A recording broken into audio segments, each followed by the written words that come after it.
আল্লাহ জান্নাতীদেরকে বলবেন, এই জান্নাতীরা, কোরআনে যা যা নেয়ামতের কথা বলছে সব পাইছো? সবাই বলবে আল্লাহ পেয়েছি, আরো ঢের বেশি পেয়েছি।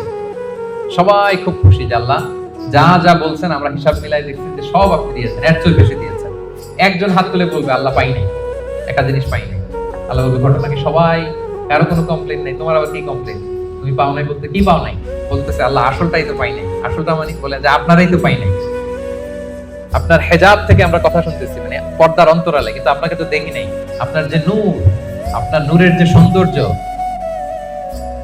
আপনার নিজের সত্তাকে যে আপনি গোপন করে রেখেছিলেন, ওই সত্তাকে তো আমরা এখন উইটনেস করতে পারিনি। এটা তো বাকি।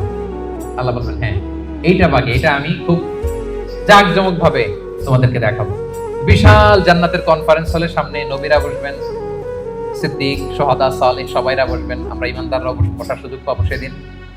এরপর আল্লাহ তাআলার যে পর্দা, নূরের পর্দা, এই পর্দাকে আল্লাহ উন্মোচিত করবেন জান্নাতবাসীদের জন্য। আল্লাহু আকবার। কিসের পর্দা? নূর মানে কি? আচ্ছা, আমরা ঘরে পর্দা লাগাই কেন? কি বন্ধ করার জন্য?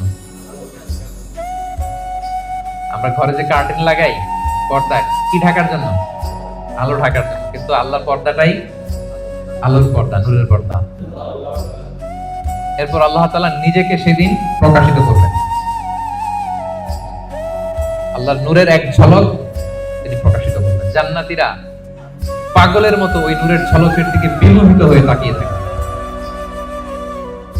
এক সেকেন্ডের হাজার কোটি ভাগের অল্প সময়ের, সামান্য সময়ের জন্য এক ঝলক আল্লাহ নিজেকে প্রকাশিত করবেন, ওনার নূর দেখাবেন।